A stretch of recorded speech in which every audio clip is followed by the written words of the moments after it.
The alternative foods market is expected to grow to $17.9 billion by 2025. In the following panel, we will discuss how consumers are adapting to these new products, hear the VC panelists' vision for the future of the alternative food industry, and what they're seeking for upcoming investments. Thank you for joining us. Thank you, Growing IL and Startup Nation Central, for arranging and producing such a great summit.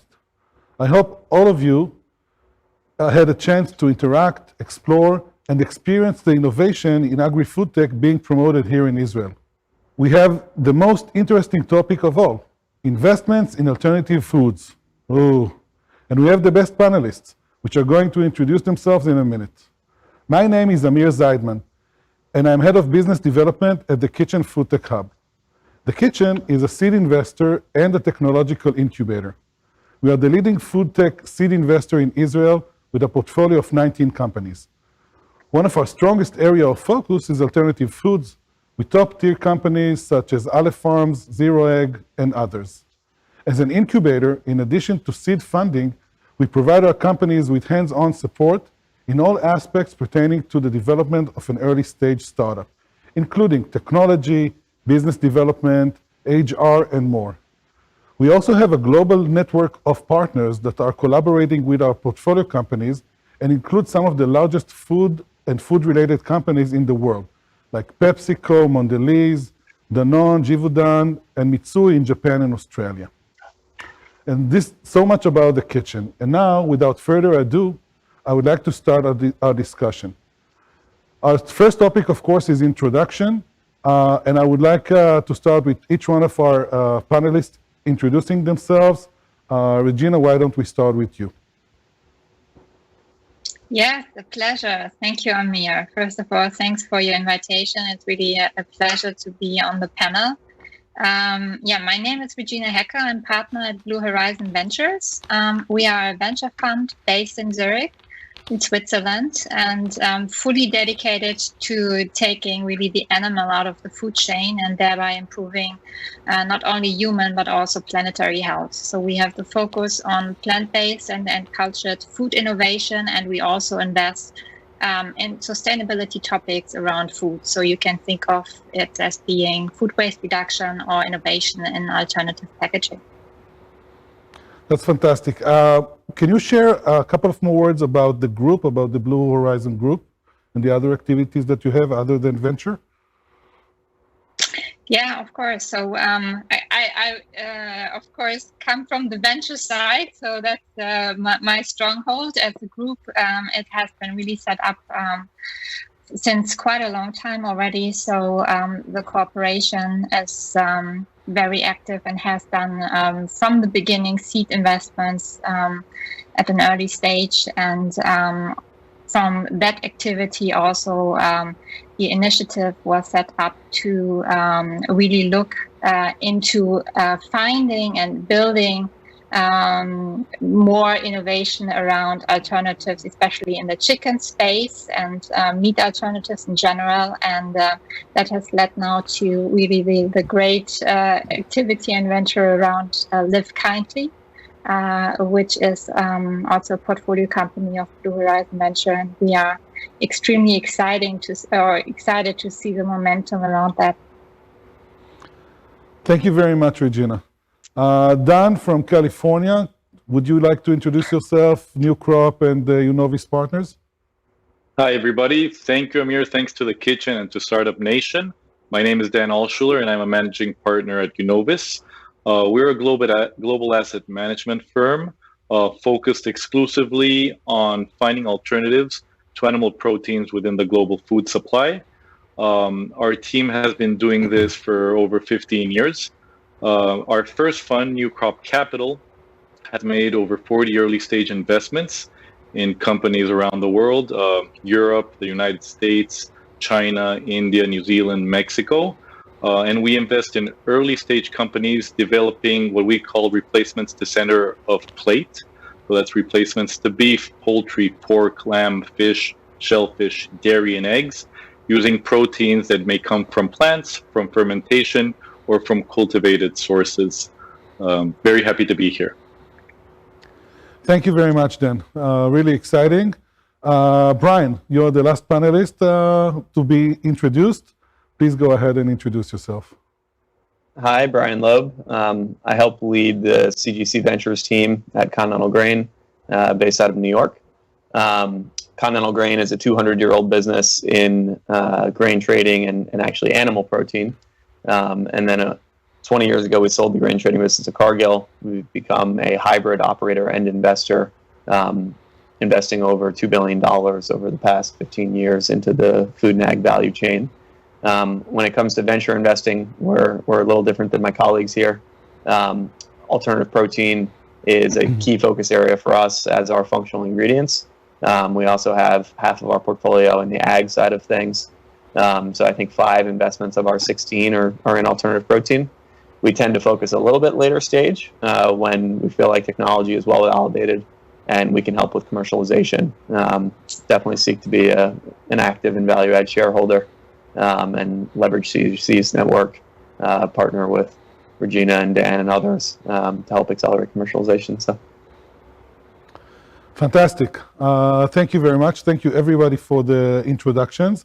I would like to jump right in with maybe a little provocative question, and this has to do with plant-based dairy and meat. So we see a huge influx in the amount of brands and amount of companies that are going into the market with alternative dairy and meat products.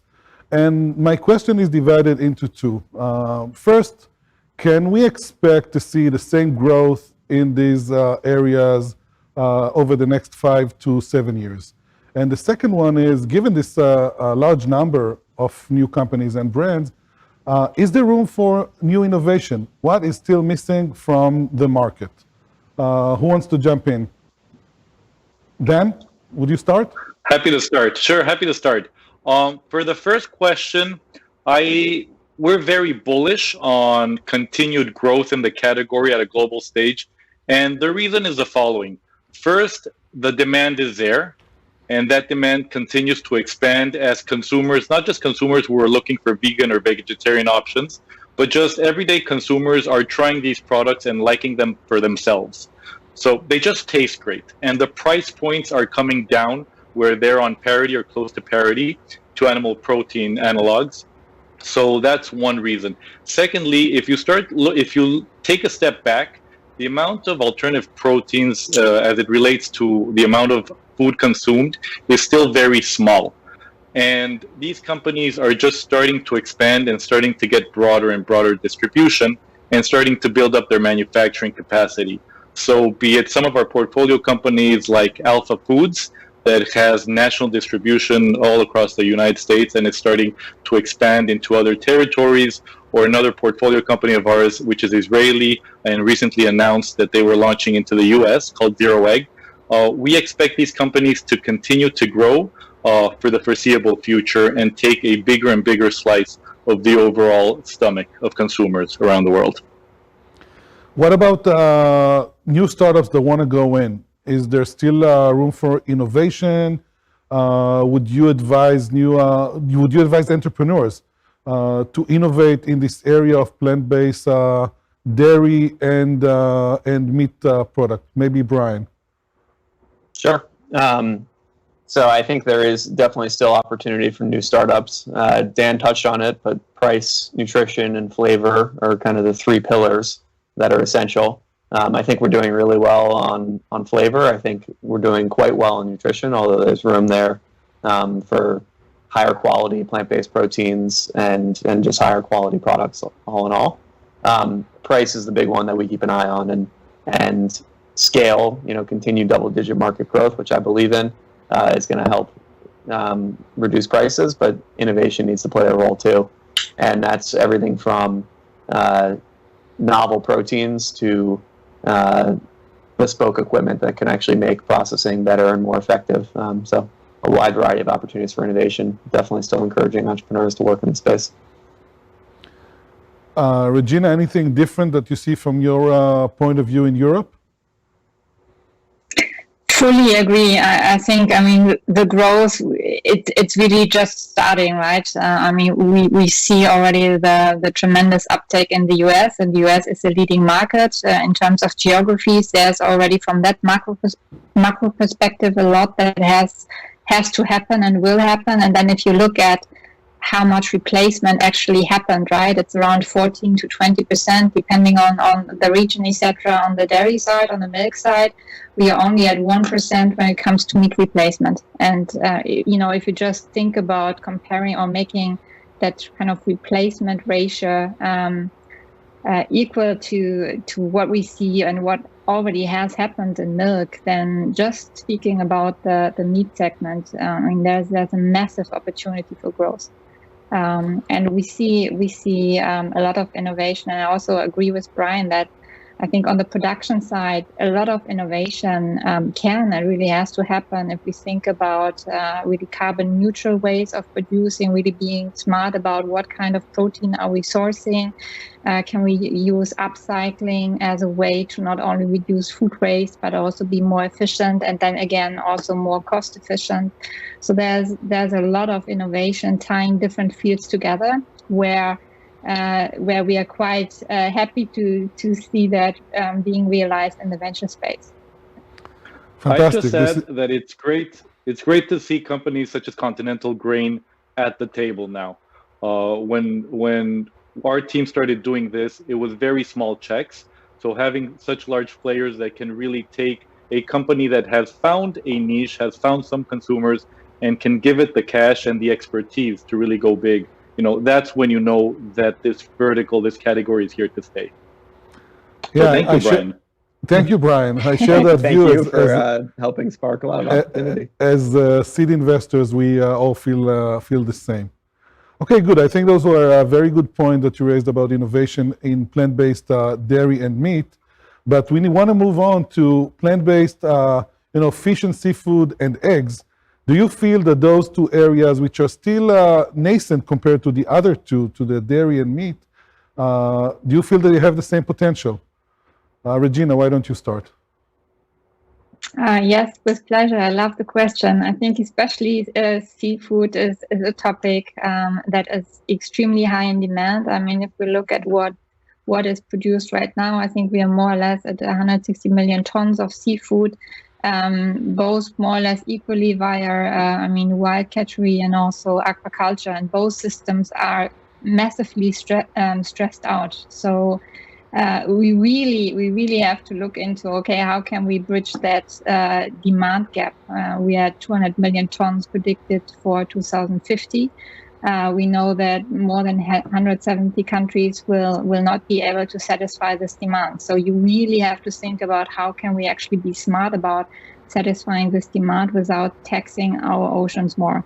And I think seafood, especially there, I mean, algae is such a great protein source. You just go down basically the food chain and you have an organism that provides a very functional protein, which is complete, which also has the taste characteristics. Brian mentioned flavors being one of the main drivers that you can nicely innovate to really come up with a plant-based alternative that is tasty, sustainable, and actually meets a massive pain point in the industry. So that's something where I see a lot of potential, and I think it's after the plant-based meat focus, something that is coming up on the innovation side and then on the venture side quite a lot, which I'm very happy to see. And on the egg replacement, it's I think also a market, I mean, that is now being explored more and more. We have multiple ventures, and Dan mentioned one, Zero Egg. I think it's great to see that this has been picked up really by not only retail, but really also the food service side. And it just underlines that we are at the beginning of innovation and at the beginning of replacing animal-based products with high-quality plant-based alternatives. Thank you. Dan, Brian, anything to add about the potential of plant-based egg or seafood? Yeah, I would quickly, Dan, if you don't mind, just that I think what Regina hit on is really important, which is the supply chain side of it and clearly the demand side of it. I think both of these categories have great potential. But the way the question was asked in terms of the same potential, I think that becomes quite nuanced. And it's because amongst dairy, meat, seafood, and eggs, all of them have different demand drivers. They all have different health profiles, sustainability profiles, as Regina touched on, supply chain profiles, all different price points. I love the example of alternative dairy and alternative milks at 13%. But it's really complicated to tease out how much of that is lactose intolerance and how much of that is kind of growing the dairy category beyond. I think for red meat, an exciting kind of shadow market is actually the no cholesterol market, where how many consumers, maybe in their 50s or 60s went from eating 50 burgers a year to only 5 because they were trying to reduce cholesterol in their diet, and can you capture some of that share? So that might be a little bit like the lactose story, but there's just a ton of nuance. So I guess my feeling is great potential for seafood and for eggs, but I'm probably a little less excited in the grand scheme of things. Now, that does not mean that we're not looking at opportunities and we're not supportive of entrepreneurs. Yeah. Look, another thing to take into account is that eggs might not be a center of plate, but it is ubiquitous in all cuisines for different preparations. That's where functionality comes in. If you're a baker, if you're making pasta, if you're using it as a binder, there are many products in the market that have been in the market for the past 5-10 years that are vegetarian and are not vegan because they weren't able to find something that would bind the product together and give it the functionality at the price point that consumers wanted. So I think that's an argument why eggs will continue to grow differently than meat, because Brian's points are great. In terms of seafood, there's certain realities that need to be addressed. One, there's very little fish in the sea. That's a reality. So if you are a 200 or 300 unit sushi chain, you need to start thinking ahead, because what are you going to be serving your consumers eventually, because the prices continue to skyrocket.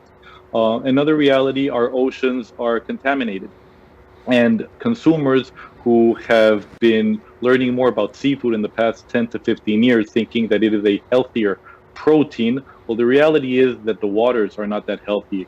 If it's plastic, if it's mercury. So that is another reason why. And the amount of protein that we consume from the oceans is huge. And at the same time, from an innovation point of view, we 200 plus creatures from the sea, less than 30 land animals. So again, different opportunities for innovation. Last point I'd bring, algae continues to be a great promise, but we have yet to see that transformed into great products at a global level. There's a lot of capacity installed, algae that can be produced in facilities that were going to be used for biofuels that never happened, or from the ocean. So very excited about that, and that's still something where we continue to explore to find the next new thing. Thank you. That's all of them was a great point, and it's exciting to see different point of views coming from different investors in that space. This is really eye-opening to see the different views about the different potential markets of the plant-based alternatives. I'm going to skip over the issue of cell-based meat because we're running out of time, and this issue has been discussed in many other occasions and by many others. And I want to go and talk about the recombinant proteins that we are seeing getting closer to the market. So products being based on recombinant proteins, such in the dairy and egg markets, which we see getting closer to the market. Do you think those are going to present a real competition to plant-based in terms of winning the consumers? Do you see any challenges and difficulties for products based on recombinant proteins in those areas getting market traction? Dan, why don't you start? I think the promise is huge. I think their challenge is an engineering one. Are they able to build up the facilities and get the processes in place to manufacture at the price points that consumers can pay? Certainly a lot of innovation that's going into this. We are hopeful, but still I think the word is out at the high level. Okay, any other point of views? Brian? Yeah, I've been a part of the Perfect Day story for, I guess, 3 or 4 years at this point. And definitely agree with what Dan said in terms of price being essential. That's kind of our first criteria in this space.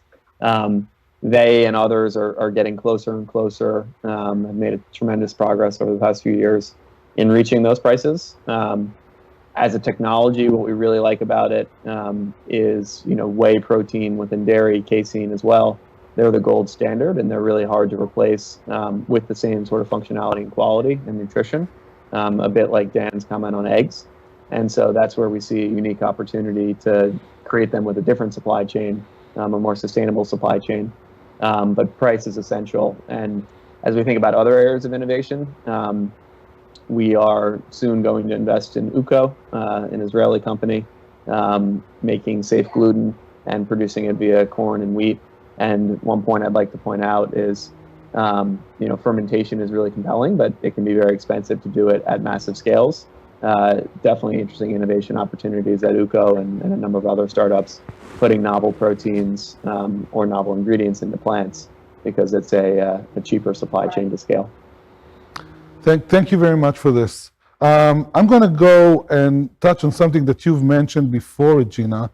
Microalgae, fungi, yeast, and other microorganisms. We hear a lot about single-cell proteins.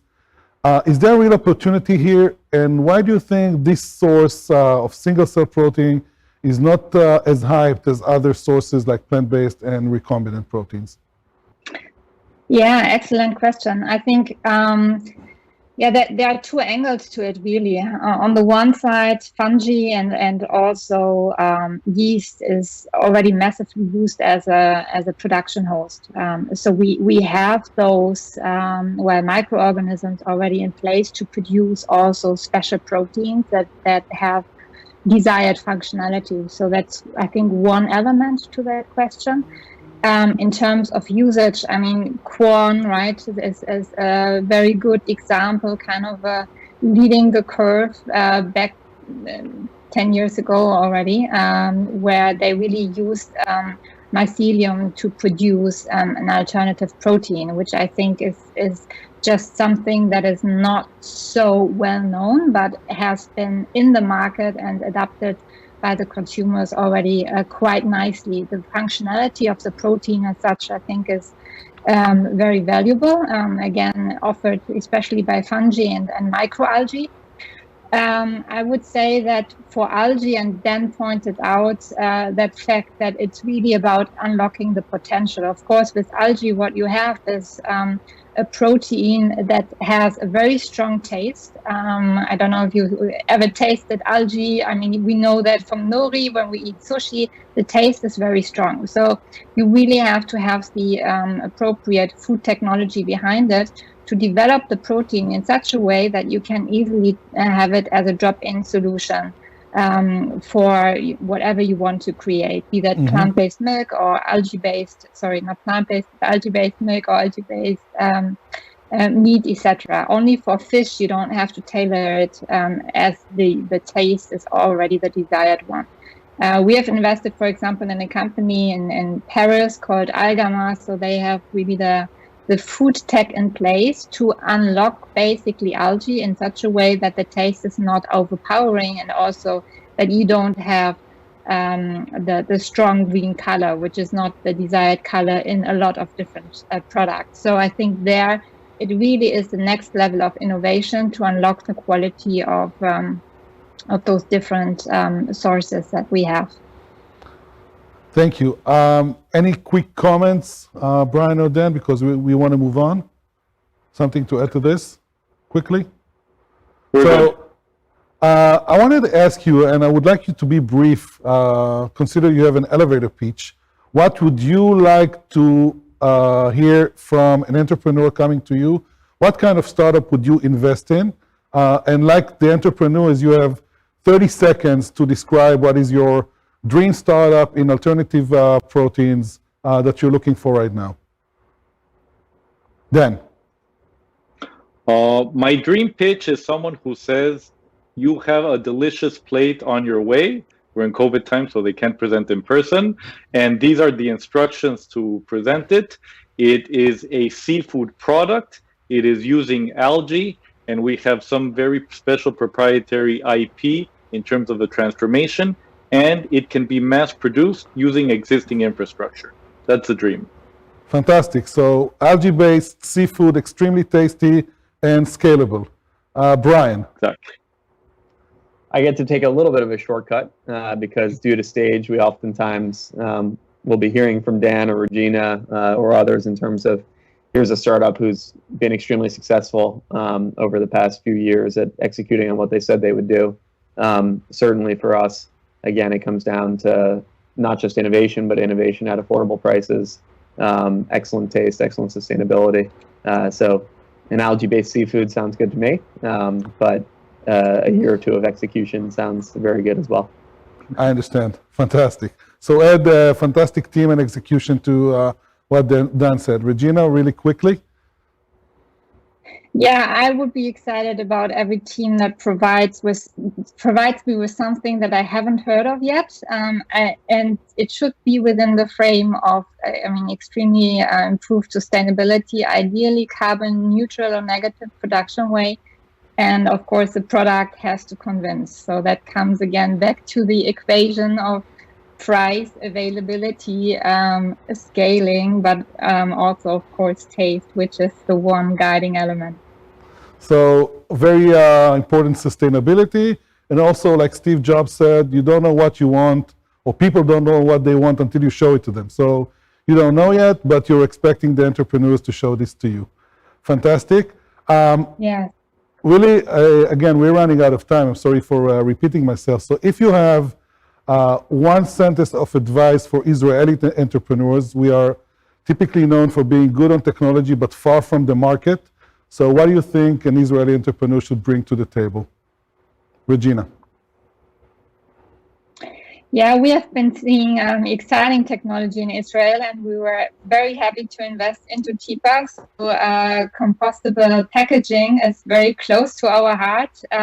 What I think is really fantastic is the collaboration also with larger corporates in that space to show we have the endorsement for the technology and see, coming back, I think to Dan's point, see that scaling is possible and actually something that happens near term. So that's always extremely valuable.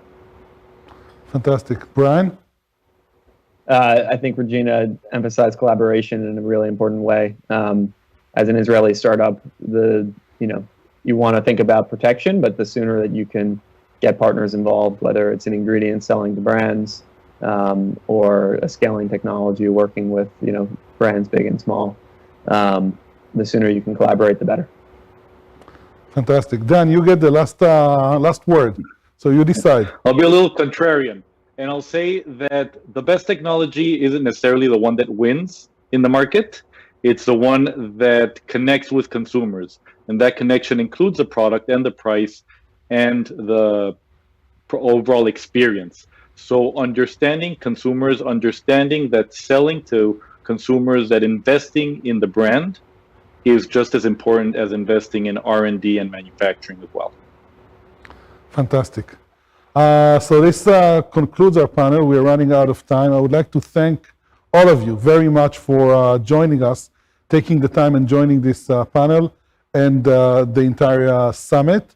Hope very much to see all of you in person real soon.